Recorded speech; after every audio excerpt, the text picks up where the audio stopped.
LA で美穂さんの施術を受けたら、お値段でいくら？美穂、次のシーンのこれこんなやっぱりこんなのにしたいって言われて、いいよ、めっちゃ可愛い美穂、これやばいね、天才だね、美穂呼んどけばなんとかなる。時間がない中どんだけとんでもない作品できるかっていうプレッシャーがめちゃくちゃ楽しい。すごいですね。日本人のネイリストさんたちは世界で通用すると思う。めちゃくちゃ通用すると思う。アメリカ行きを決めた人がたくさん本当に夢あるよいると思うんです。皆さんこんにちは、上野有沙です。今日はですね、スペシャルゲストをお招きしてます。2回目となるんですけれども、LA でご活躍されているトップネイルアーティストの美穂さんにお越しいただきました。美穂さん、今日もよろしくお願いします。お久しぶりです。嬉しい。本当に嬉しい。ねえ、会えるから嬉しいです。ね、そうだね。美穂さんの自己紹介お願いします。ロサンゼルスをベースに活動しているネイルアーティストの美穂です。よろしくお願いします。お願いします。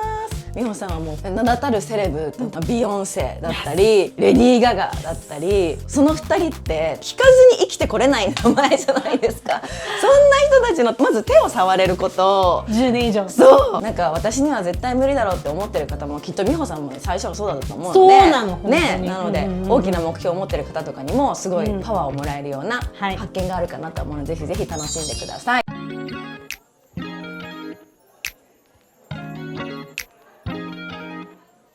じゃあ早速いろいろ聞いていきたいんですけど、お願いします。お願いします。まず最初にこうネイリストを志したきっかけとか、これまでのキャリアみたいなものを教えていただけますか？もともと愛知県の田舎の方に住んでて、ちっちゃい頃からお母さんと一緒とか見るじゃん。はで、なんでこんなちっちゃい同世代の子はこんなキャラクターと楽しくしてるの、めっちゃ羨ましい、あそこに行きたいって思ってた。もう3歳時代からってことですか？そう、それすごいですね。で、それで徐々に小学校に入って、ドラマとか見て、同世代の子がドラマに出てて、どうやってやるんだろうと思ったら、エンディングとかに劇団ひまわりって出てくるの、毎回。それで劇団ひまわりってママどこにあんのって聞いたの。そしたらそれは東京なんだよって言われて、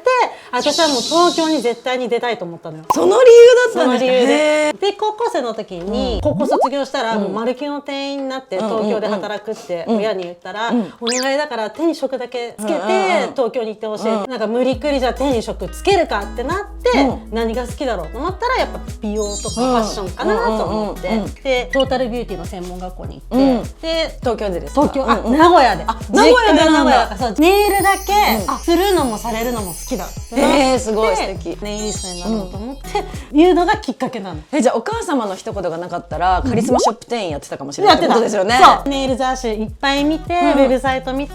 でネイルサロンを見つけて自分で面接しに東京に来て就職が決まった。なるほど。東京に出てきて大型サロンとかで働いて、そこから LA に行くことになったきっかけとかって何だったんですか？ネイルサロンで勤めてて、そのお店が初めて海外店舗をそう出店するってことで、マネージャーとして立ち上げとして LA に行くことになったんです。最初はもう全然考えてもなくって、アメリカに引っ越したいなんて1ミリも全然思ってなくて、うちなんか英語喋れんしどうしようみたいなノリでいたんだけれど、話もらった時に2時間後には行くって思って。すごい。じゃあ LA に出て行ってこう苦労したこととかももちろんあると思うんですけど、なんかエピソードあります？さすがにアメリカは文化の違いがでかすぎて、私27の時に出てったんだけど、この27年間培った常識っていうものがアメリカでは全部非常識になるぐらいの勢いで、私の考えが何も伝わらない、なんで分かってくれないんだろうっていうのは、ネイルサロンのスタッフ全員日本人だったし、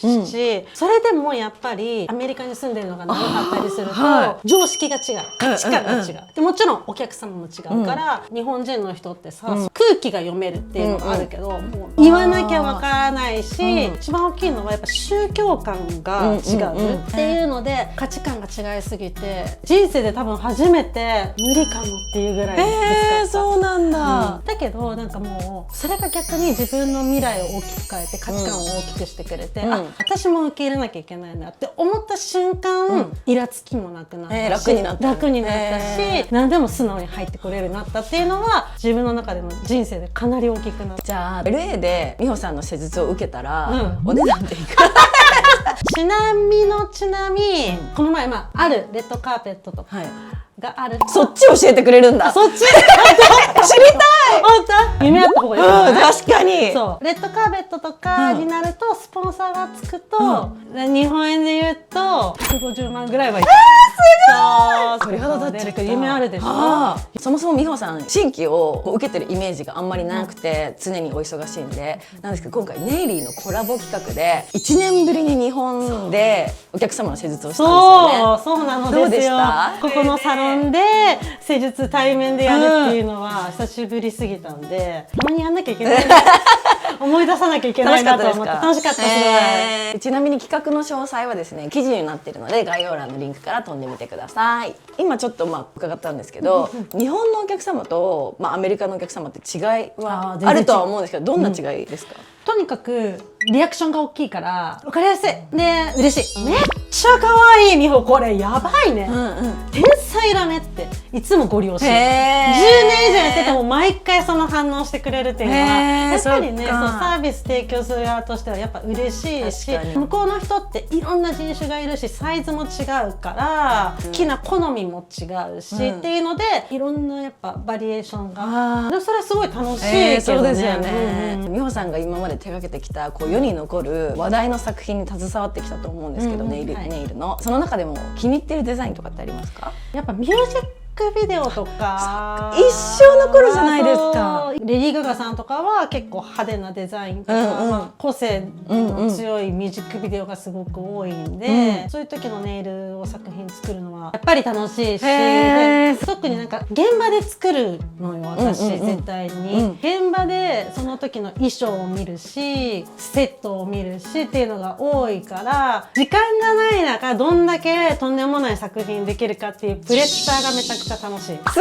ごいですね。さすがだ。なんかその裏話とかあります？撮影裏話。時間がないのは本当そうで、もう次のシーンのこれやっぱりこんなのにしたいって言われて、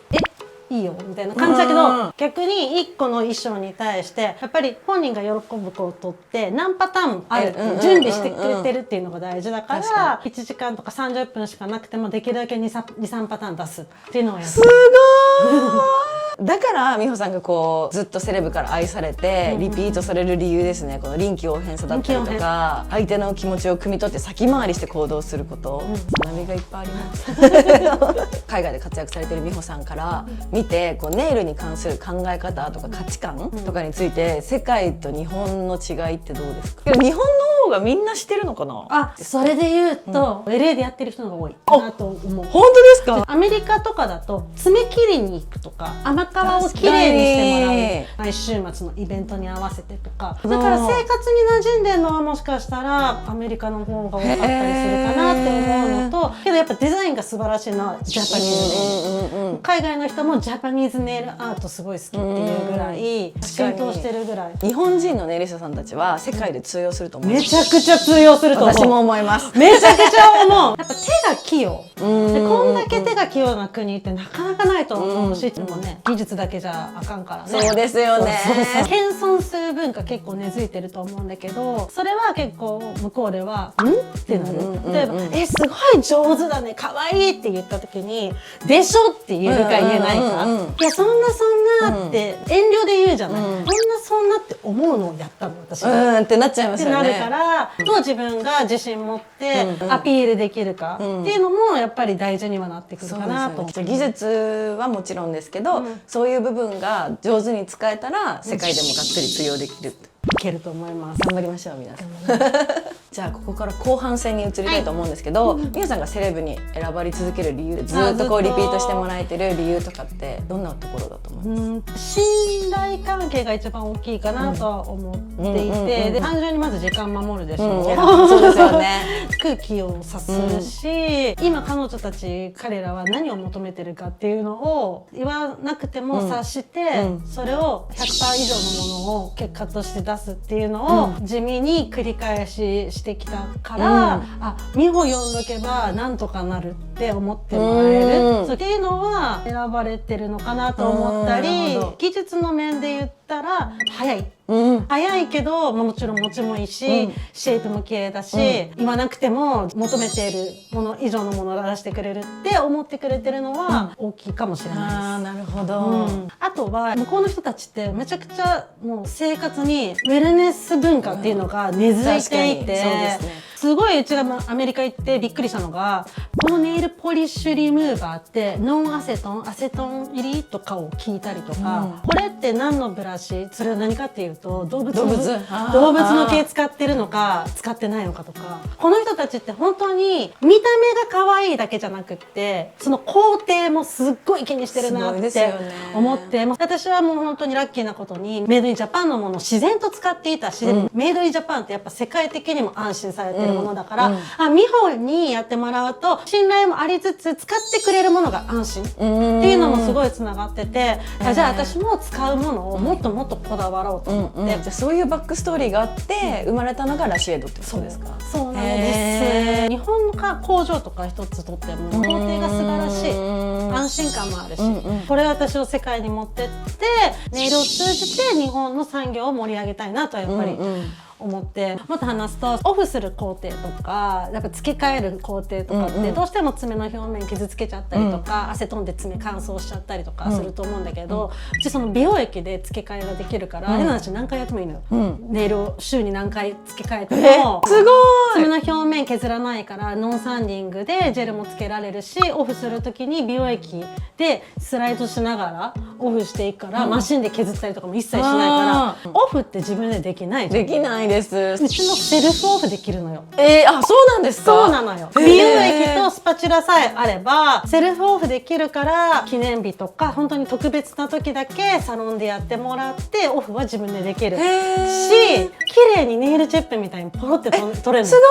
ごい。そうだからウェディングでドレスに合わせたネイルとかもそのままドレスと一緒に保管しておけるっていうのがめちゃくちゃメリットでかいのよ。それ最高ですね。そうなの。あとはアセトン使わないならやってみたいみたいななんで来てくれてるお客さんも本当に増えてきてくれてて、だからネイルサロンさん絶対入れた方がいいと思う、これ。そうですね。なんか以前のインタビューの時も若干触れたかもしれないんですけど、ネイル業界の今の現状とか課題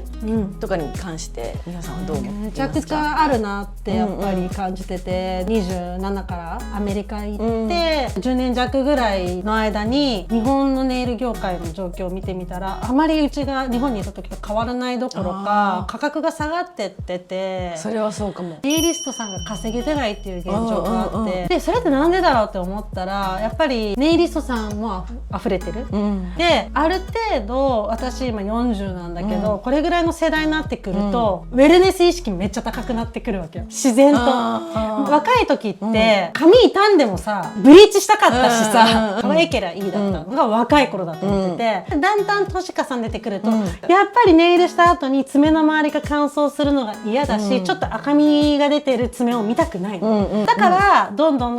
ちょっと年齢上がるにつれて、ジェルネイルとかそういうネイルに対してちょっと傷んでくるからやめようって言って、ネイル離れが増えてくるのよ。だからもう本当に我慢してファッションを取るっていう文化をもうここで壊さなきゃいけない。なるほど。お客様と一緒に年を取れるっていう業界にしていかないといけないと思ってるから、それはやりたい。なるほど。じゃあ続いて私が個人的にすごい聞きたい質問でもあるんですけど、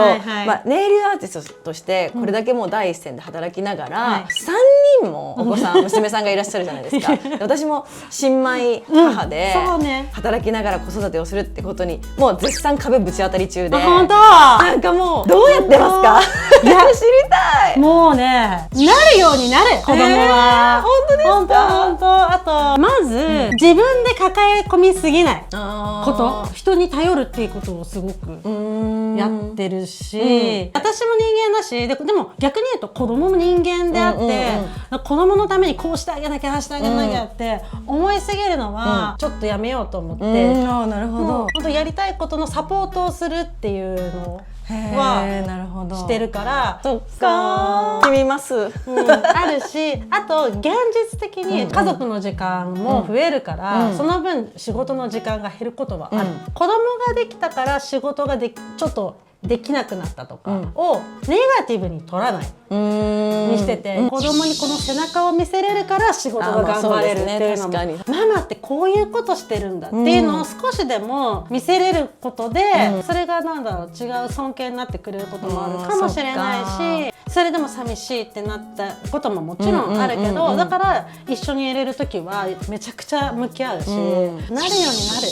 なるようになります。なるようになる。ありがとうございます。じゃあ美穂さんがお母さんとして子育てをしながらこう仕事を両立されてる私なんですけど、全国のネイリストさんに向けて何か一言アドバイスとかあれば。なるようになる。とにかく思っている以上に周りの人を頼っていいと思います。助け合えればその分求められる時にはもう全力で私も助けるし、みんな気を抜いて好きなことやっていつか恩返ししましょう、周りの人たちにしましょう、はい、では最後の質問なんですけど、美穂さんご自身とラシェードのブランドの今後の目標とかあったら教えていただきたいです。はい、もっとネイリストさん自身が豊かになってほしいな。それは何かっていうと時間の豊かさもそうだし、お金っていう豊かさもそうだし、もっと夢のある職業にはどんどんこれからはしていきたいなと思ってる。だからこそそのラシェドを通じてネイルの需要を伸ばすっていうのもすごい大事だし、あとはこの日本にもこのウェルネス文化っていうのは浸透させていきたいなと思うっていうのはあるのと、ラシェド自体今日本がスタートで、ブランドとしてもネイルサロンとしても今日本でやってるんだけれど、世界にどんどんラシェドを広げていきたいなと思っております。楽しみです、はい、応援してます。ありがとうございます。美穂さん今日はありがとうございま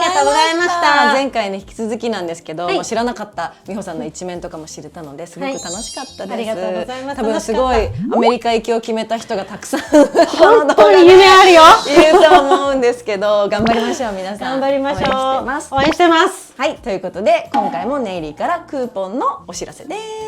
す。ぜひ皆さん概要欄にも書いてあるのでチェックしてみてください。じゃあ美穂さんありがとうございました。ありがとうございました。バイバイ。